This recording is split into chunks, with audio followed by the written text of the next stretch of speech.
When the emperor of the Qing, the last empire to rule China, died in 1799, the imperial court received a shock. For decades, officials had known that the emperor was indulging his handsome young favorite, Haitian or Hushin, allowing him extraordinary privileges and power. Senior bureaucrats disliked Haitian, suspecting him of overseeing a widespread network of corruption. They believed he had been scheming to prolong the inconclusive wars against the native Miao peoples of southwest China in the late 1700s.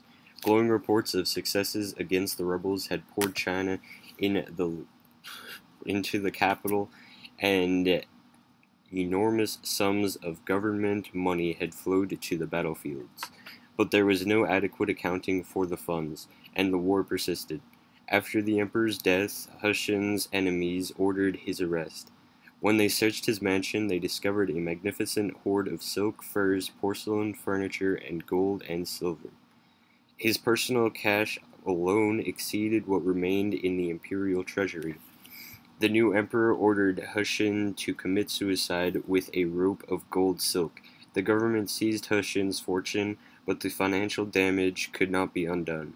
The declining agricultural base could not replenish the state coffers, and much of the income that did flow in was squandered by an increasingly corrupt bureaucracy. In the 1800s, the Qing Empire faced increasing challenges from Europe and the United States of America, with an empty treasury, a stagnant economy, and a troubled society. The Qing Empire's problems were not unique. They were common to all the land-based empires of Eurasia, where old and inefficient ways of governing put states at risk. The international climate was increasingly dominated by industrializing European economies, drawing on the wealth of their overseas colonies. During the early 1800s, rapid population growth and slow agricultural growth affected much of Eurasia. In addition, earlier military expansion had stretched the resources of imperial treasuries. See Chapter 20. Leaving the land-based empires vulnerable to European military pressure. Responses to this pressure varied, with reform and adaptation gaining headway in some lands and tradition being reasserted in others. In the long run, attempts to meet Western Europe's economic and political demands produced financial indebtedness to France, Britain, and other Western powers. This chapter contrasts the experiences of the Qing Empire with those of Russian and Ottoman empires. Whereas the Qing opted for resistance, the others made varying attempts to adopt and reform. Russia eventually became part of Europe and shared in many aspects of European culture, while the Ottomans and the Qing became subject to ever greater imperialist pressure. These different responses raise the question of the role of culture in shaping Western Europe's relations with the rest of the world in the 19th century. The Ottoman Empire. Fragmentation of power. During the 18th century, the central government of the Ottoman Empire lost much of its power to provincial governors, military commanders, ethnic leaders, and bandit chiefs. In several parts of the empire, local officials and large landholders tried to increase their independence and divert imperial funds into their own coffers. A kingdom in Arabia led by the Saud family, following the puritanical and fundamentalist religious views of an 18th century leader named Muhammad ibn Abd al-Wahhab, took control of the holy cities of Mecca and Medina and deprived the Sultan of the honor of organizing the annual pilgrimage. In Egypt, factions of Mamluk slave soldiers purchased as boys in Georgia and nearby parts of the Caucasus and educated for war reasserted their influence. Such soldiers had ruled Egypt between 1260 and 1517, when they were defeated by the Ottomans. Now Ottoman weakness allowed Mamluk factions based on revival and the slave soldier tradition to re-emerge as local military forces. For the sultans, the outlook was bleak. At the end of the 18th century, the inefficient Janissary court had used the political power and enjoyed it in Istanbul to force the Sultan Selim III to abandon efforts to train a modern European-style army. This situation unexpectedly changed when France invaded Egypt. Egypt and the Napoleonic example.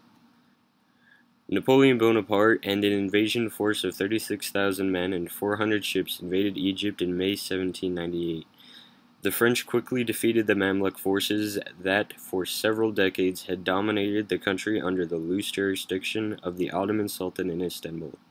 15 months later, after being stopped by Ottoman land and British naval forces in an attempted invasion of Syria, Napoleon secretly left Cairo and returned to France.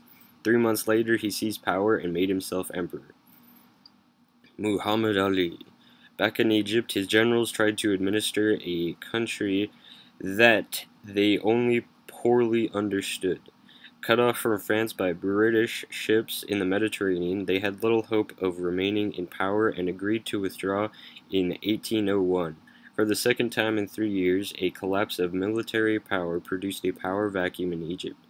The winner of the ensuing contest was Muhammad Ali, the commander of a contingent of Albanian soldiers sent by the Sultan to restore imperial control.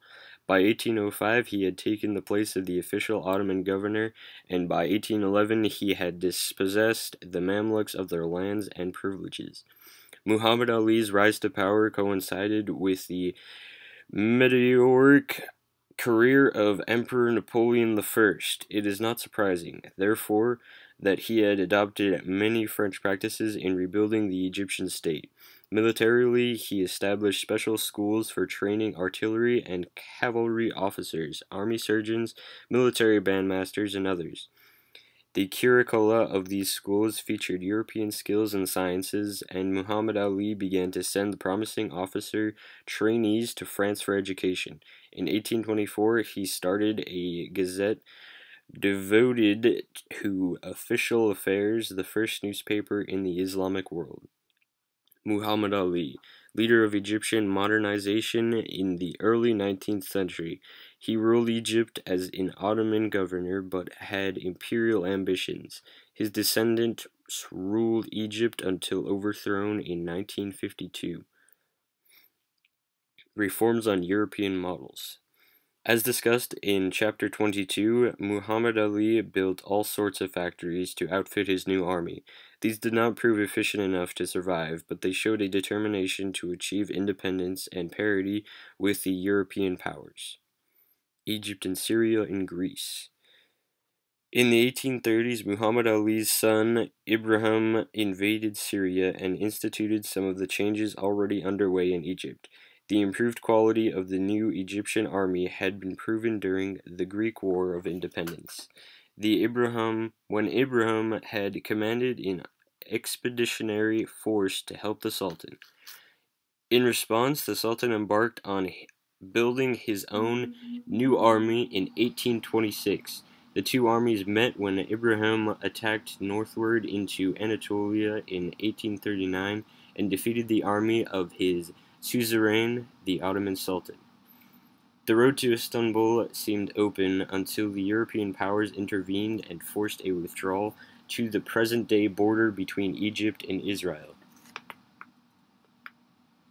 Muhammad Ali remained Egypt's ruler, under the suzerainty of the Sultan, until his death in 1849, and his death continued to rule the country until 1952. But his dream of making Egypt a mighty country capable of standing up to Europe faded. What survived was the example he had set for the sultans in Istanbul. Ottoman reform and the European model, 1807 through 1853. Janissaries, infantry originally of slave origin, armed with firearms and constituting the elite of the Ottoman army from the 15th century until the corps was abolished in 1826.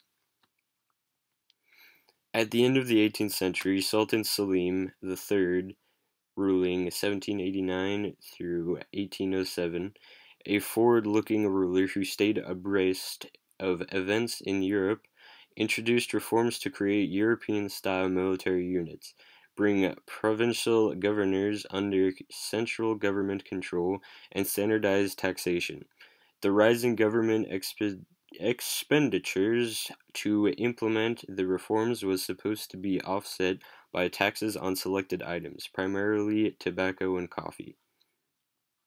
The reforms failed for political more than economic reasons.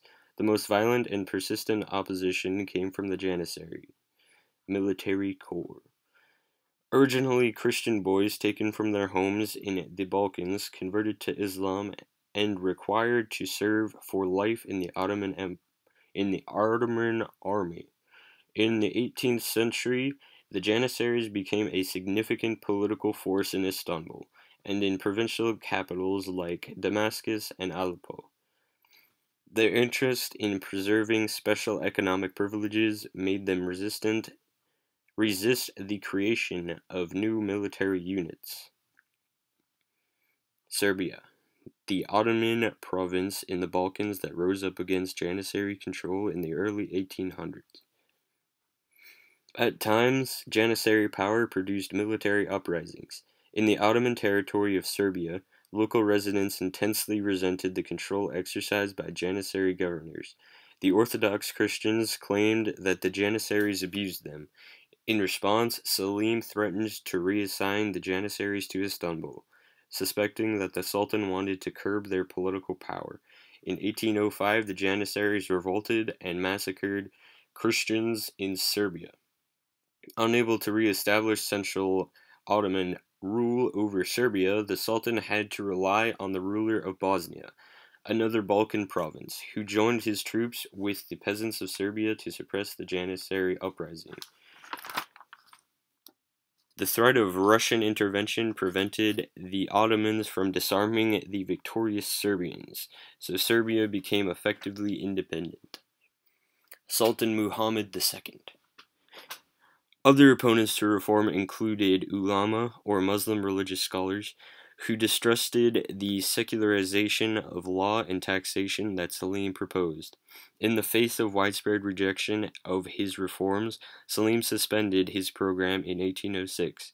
Nevertheless, a massive military uprising occurred at Istanbul, and the Sultan was deposed and imprisoned. Reform forces recaptured the capital, but not before Selim had been executed. Selim's cousin, Sultan Mahmud II, ruling 1808 through 1839, cautiously revived Selim's program, but he realized that reforms needed to be more systematic and imposed more forcefully. The effectiveness of radical reform in Muhammad Ali's Egypt drove this lesson home, as did the insurrection in Greece, during which the Egyptian military performed much better than the main Ottoman army. Greek independence in 1829 had dramatic international significance. A combination of Greek nationalist organizations and interlopers from Albania reformed the independence movement. Europe's interest in the classical age of Greece and Rome led many Europeans to consider the Greek struggle for independence a campaign to recapture their classical glory from Muslim oppression.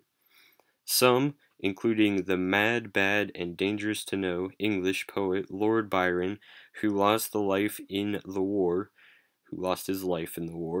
went to Greece to fight as volunteers.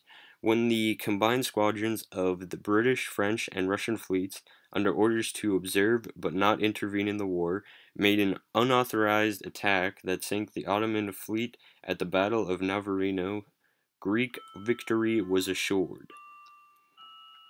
Destruction of the Janissaries.